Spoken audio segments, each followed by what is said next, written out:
All right. Hey, we good, Bernard? We are good to go. Welcome to the town hall for October Cool. 6th. Yeah. Excited. We do not, unfortunately, we do not have our fearless leader, Mel, here. But I'm going to do my best to take what is in his 10-pound brain and relate to everybody. So we did a little debrief earlier. So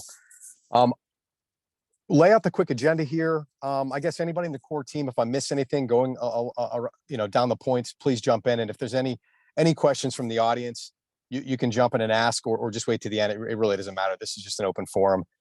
We see the way a lot of these are going to go is, probably won't have a ton of participation just because some of the hour and the times we're doing it, but we want to have it recorded so anyone at any time can go back and listen to see what they missed. So, and if you can't hear me, please let me know. I'm in my car I have 4 kids and they all have practices, different locations. So I'm in my bunker in my car right now, before I get interrupted, try to get through this.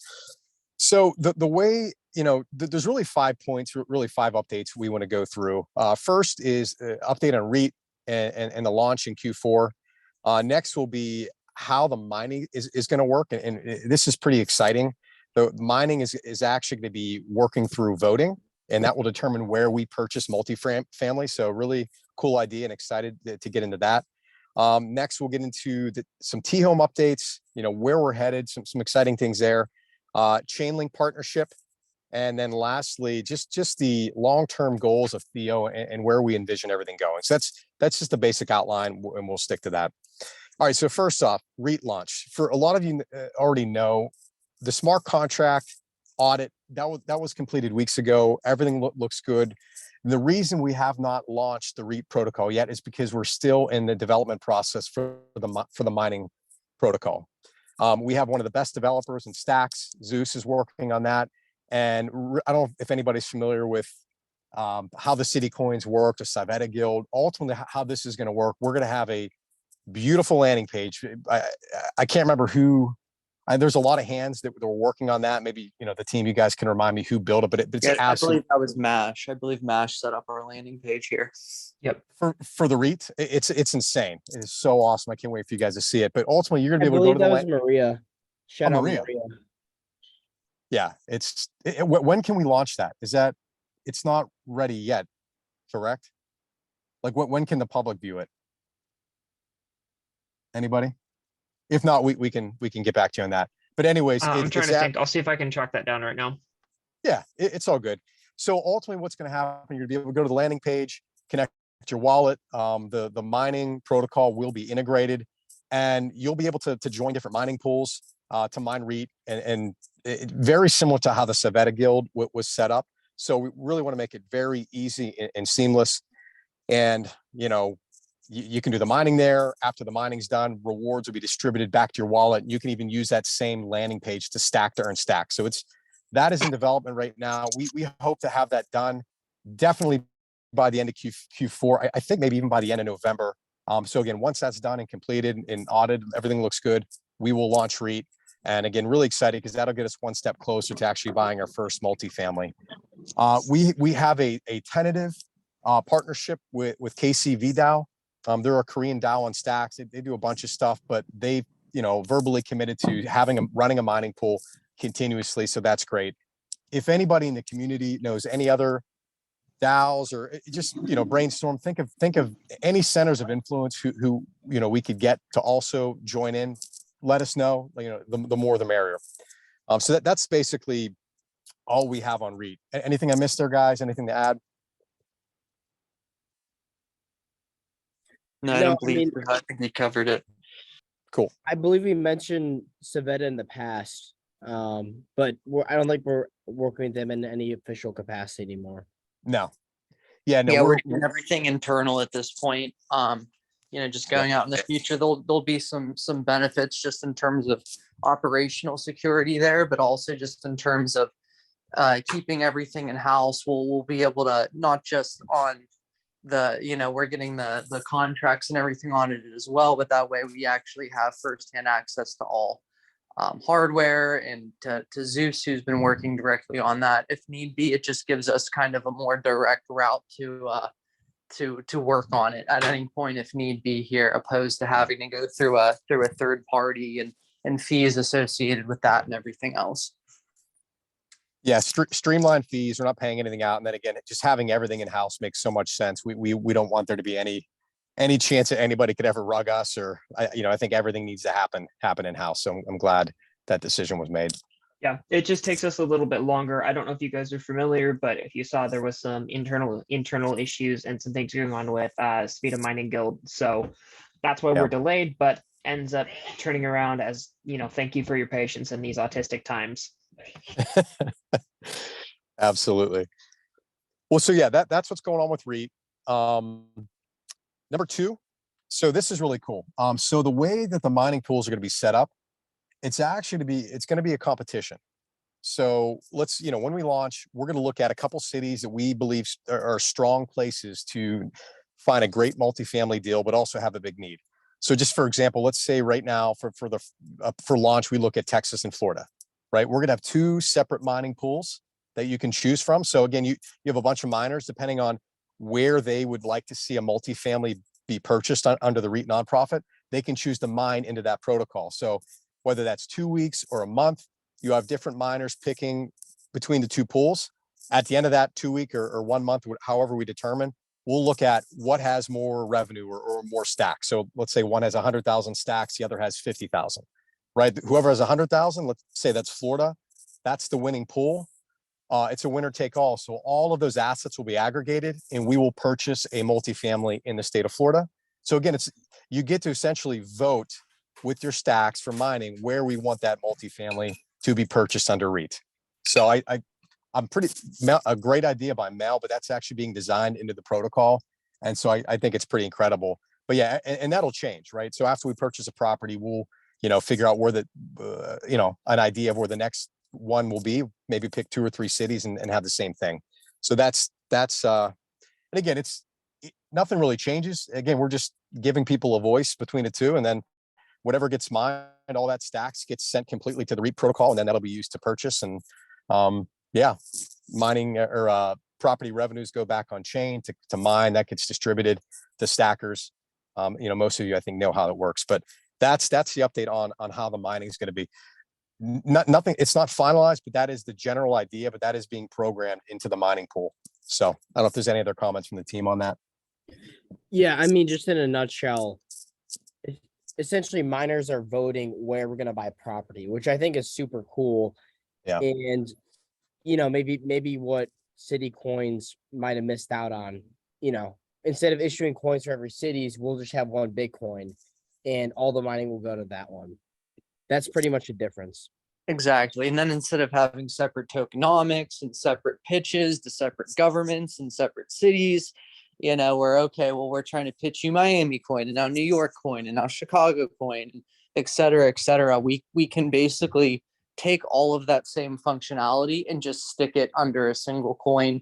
And that way it just stays consistent throughout the entire process. And we don't need to make a new coin for every city that we enter. We're able to just keep it all under one roof and have that all benefit everybody. The same group of people that help buy the first property, that help buy the 5th property. So we really like that idea in general. Yeah. And, we love to, obviously we're in the bear market now, but I think, we'll do some marketing. Stacks is a strong community, but we'd obviously love to get outside people to bring them into Stacks to participate. And again, the more miners we have, whether they're individuals pooling or DAOs, again, there's the sky's the limit here. So, the more mining we have, the quicker we will be able to go out and purchase a property and just start pushing those cash flows back on chain to augment and support the system. So we're excited. It's an experiment, and we'll iterate, but it's pretty neat. So excited to see what happens there. And to add on to that, once the 501c3, once we get that filed and all the entities are set up, we will actually start soliciting donations for REAT as well. Good point. So we'll have mining as kind of the main source, but we'll also be filing for nonprofit grants, going to corporations, and just saying, think of us next time you donate to a housing nonprofit.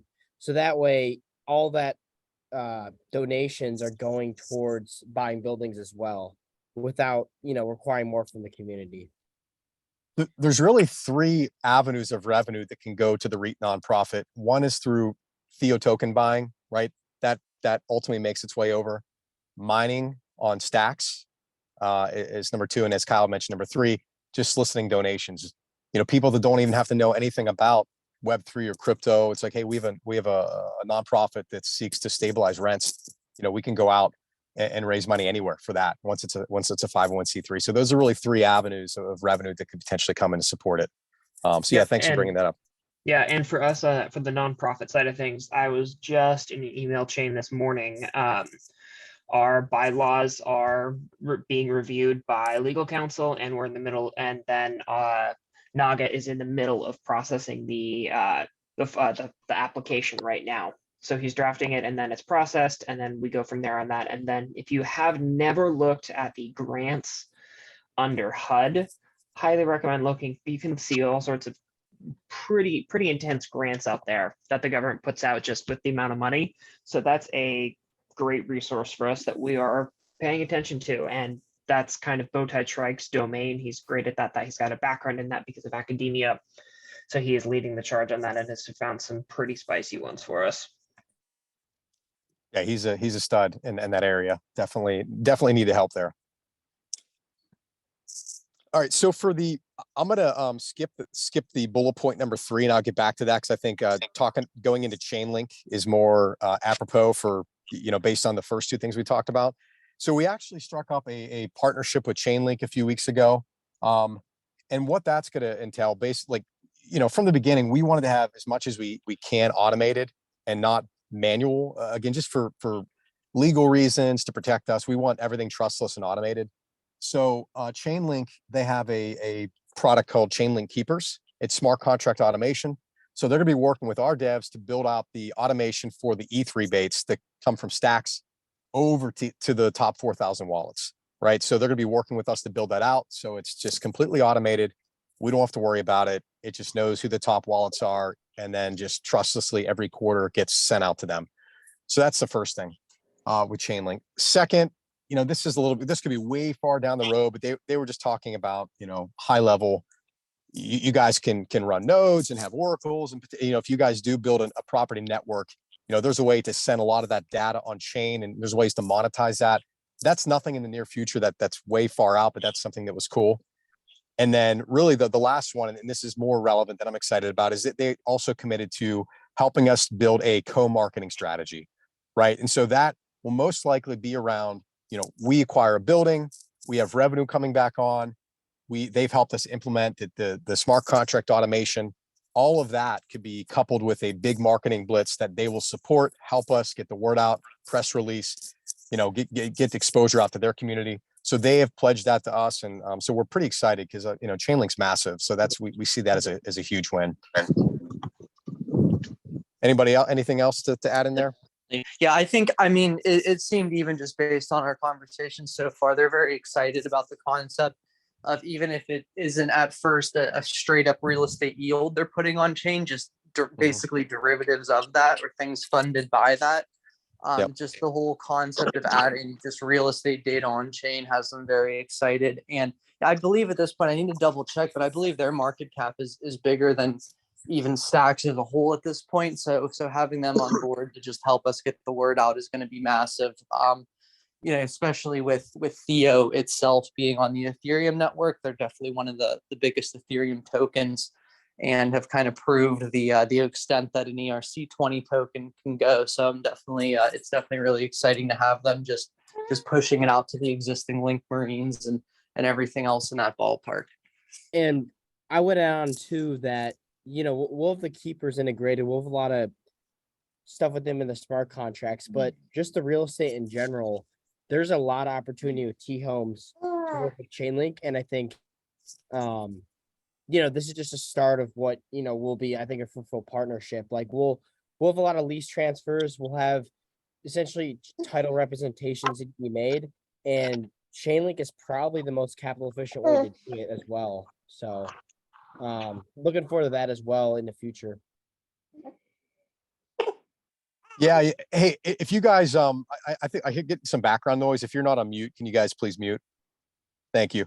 Yeah. So, and then one more thing to add on to that, somebody in Discord the other day was asking about like, what's our plan for marketing, right? I think we don't want to do a lot of like marketing or shilling for the token buy. I mean, obviously that would help. And again, if you all as community want to spread the word and get the word out about that, that's awesome. We think it really makes sense to the next big marketing blitz to build that around an accomplishment, something that has come to fruition before because we've done a lot of marketing with Theo, and I just think that's going to be the best way to go. But yeah, so that's all for that. Yeah, REAT is Yeah. crypto is an interesting crypto and real estate. Combining those two is challenging in terms of marketing, because you think of stuff like if you guys remember back in the Ohm craze, like felt like there was stuff coming out every couple of weeks, right? Like there was huge news. Real estate's one of the slowest industries, and I'm not even in, real estate's one of the slowest industries out there. So combining the two is, potentially well worthwhile, but the attention spans of the two are very different. So there was the choice of, for the next couple of months, we have enough to start up, we have enough good to go. Anything more just increases the quality of the property. So, but there's only so much we can say for a couple months of the exact same thing of, here's where we're at, here's where we're going. But it's fairly one note. However, if anyone in the community wants to go after it, great. We will take as many, token buys as you can, because that speeds things up. So, but we have REAT we have REAT, and we have on the T-Home side as well that we're focusing. So putting marketing around REAT and getting that next big blitz, and then we see where we go from here.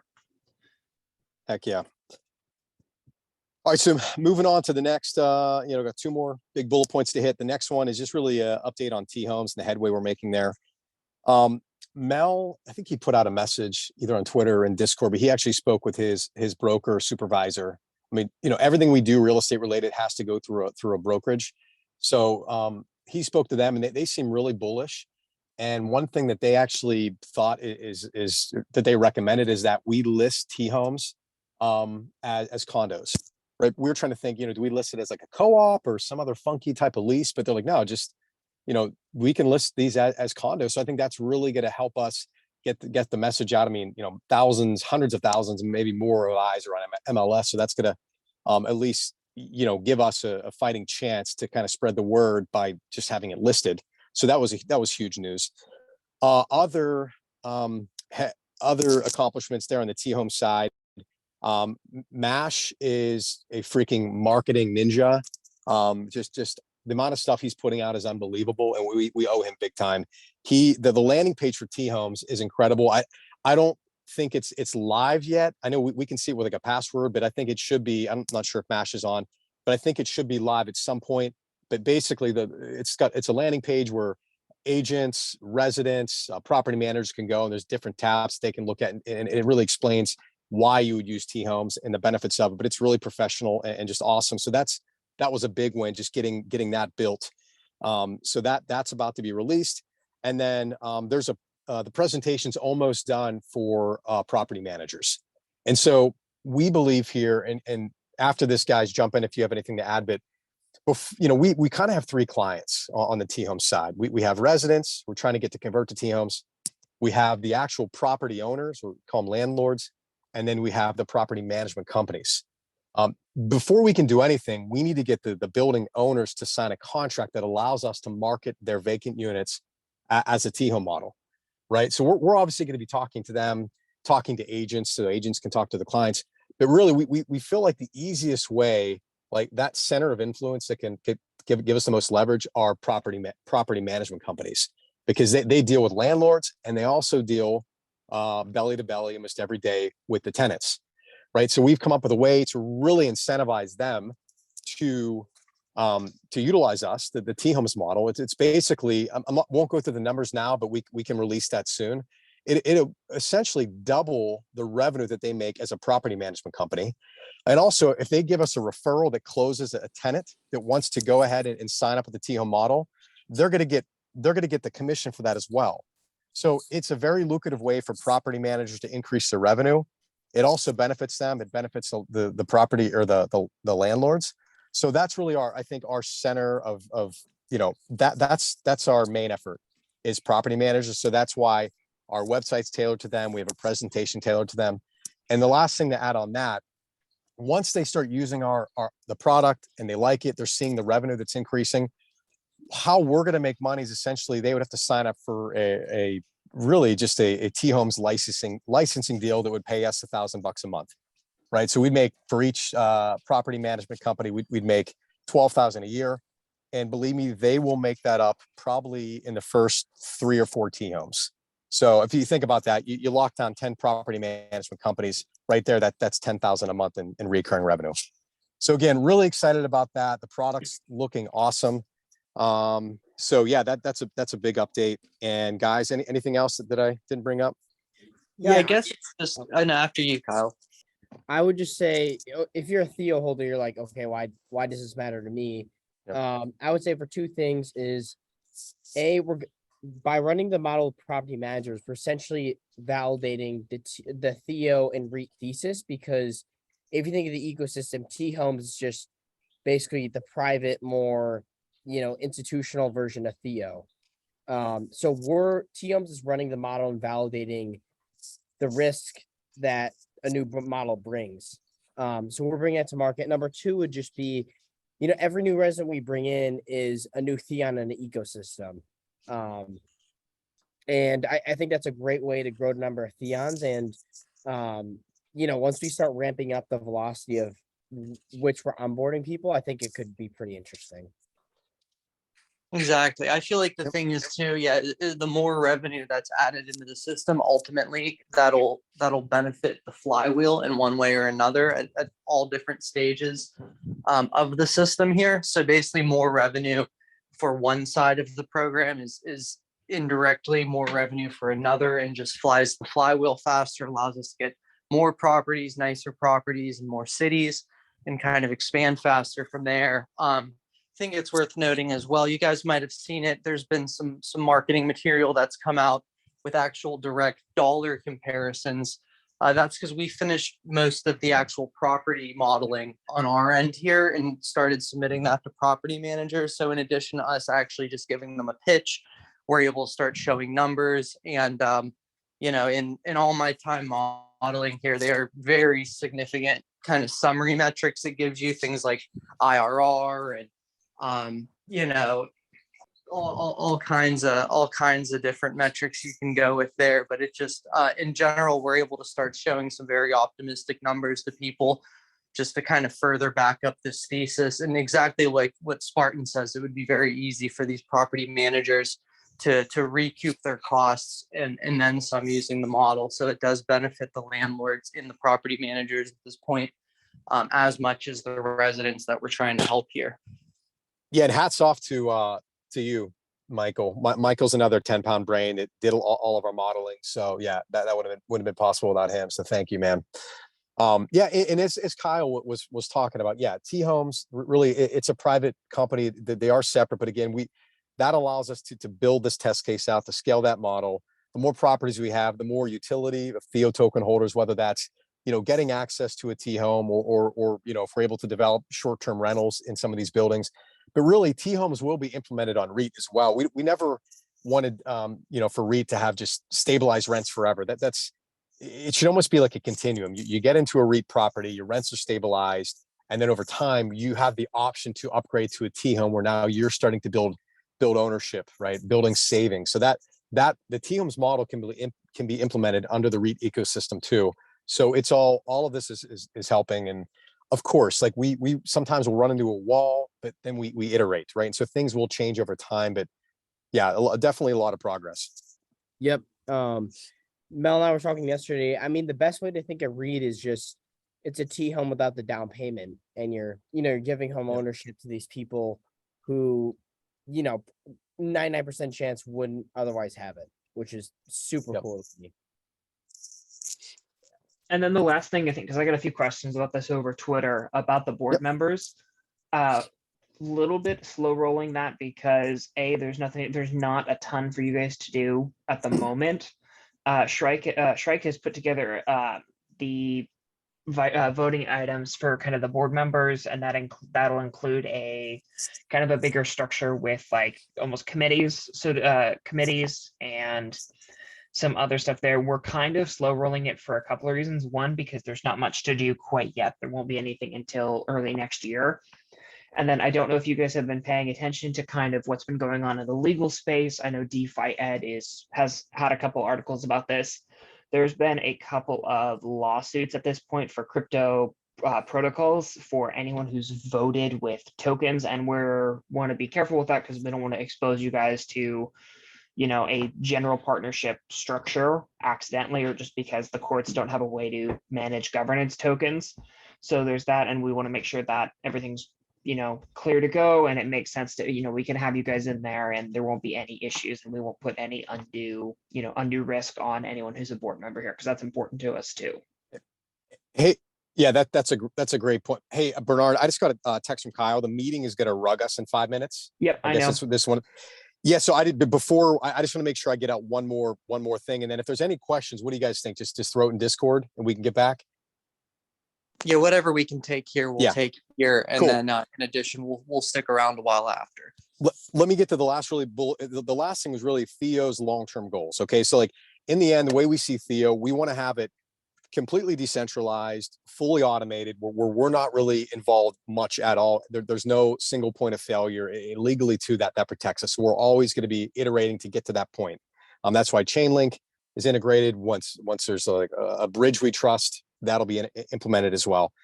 We want to have, you know, properties scaling right across the REAT network that's generating sustainable ETH rebates to the top 4,000 wallets. Right, that's gonna naturally get more people to come in to buy Theo. Right, that's not going to happen overnight. Real estate's slow, but that's our goal. And then really just, and this is so important, and it goes to kind of what Bernard is talking about with the board members. But we want to have an engaged community. We want to consolidate our base, and okay, like now today after the bear market, who's still here? Who's with us? Who are some solid board members that really want to take ownership and help us grow? Let's figure out who these people are and let's go. People that want to be involved, right? Volunteer. We talked about a bounty program. We want to implement that and figure out, like, you know, how can you all benefit, whether that's helping us get grants, raise money through donations, things like that. Like, you know, you all can be compensated through those things if we're helping, you know, and obviously it being legally compliant and drafted up. But, you know, we want, like, all of us here, we're here just because we volunteered early on. Like, no one knew each other when we first came here. It was just Mel. So that community piece is something that we really need to get back to. And again, we need your help. So anytime there's, you know, if you all have any recommendations, please, like, shout it out. Let us know how we can get better. And if you want to be more involved, please, you know, happy to have you on the team. Yeah, and I'll drop one last thing about the Theo automation. The entire protocol can be automated. The biggest thing that's a holdup is the bridge. I don't know if you've been paying attention, but Alex has recently been putting together a bridge. You know, traditional with a stockpile of USDC, but once that's been kind of tested and vetted and looked over, and depending on, you know, someone like Synapse chooses to come in with a similar setup for a bridge, we are going to be using them and just can automate it. And so nothing is, the entire protocol is hands off there. And then the only thing that's centralized is REAT, specifically because you have to have a bank account and someone available to, you know, physically exist. And then T-Homes is its own company, but that's not anything that you guys would be, there's no tokens for that. Yeah, dude, bridges make me so nervous. Like, before we use a bridge, it better be tested like 1,000 times. Yeah, the good news is with our structure, and because things can be moved over a certain time, you know, things don't have to be moved all at once, and we don't have to hold in there because we either want stacks or we want, you know, ETH. It doesn't, you know, the only risk is if, you know, we moved up, you know, $1 million or whatever at a certain time. However, with the Alex bridge, the max you can move at a time is 100 grand. So theoretically, as long as there was nothing going on, the minimum, the maximum hack risk, if we were paying attention, would be 100 grand, which is a huge deal, of course, but that's not like a 7 or 8, 9 figure. But, and then again, what other technology is going to be around? So we are set up to be relatively resistant to anything going, you know, horrifically wrong with just the way that our setup is designed. we're not holding funds and they're trapped. They're going to be used on either end. And so if anything happens, we pause. And the worst case is we, end up moving it through a centralized exchange like OKCoin. Hey, I think we have like 1 minute, so I guess we should probably break here. Yeah, because it's going to rug us probably in less than a minute now. So yeah, whoever, for all of you on here, thank you so much for your time today, and just for being with us. It's been a long journey, almost a year now. So we appreciate you guys. And if there's any follow-up questions, just please post them in Discord, and we'll get back to you guys today or tonight. So but yeah, let's keep it going. We'll keep y'all updated. Awesome. Have a good rest of your night, guys. Take care, guys. See y'all. Thanks, guys.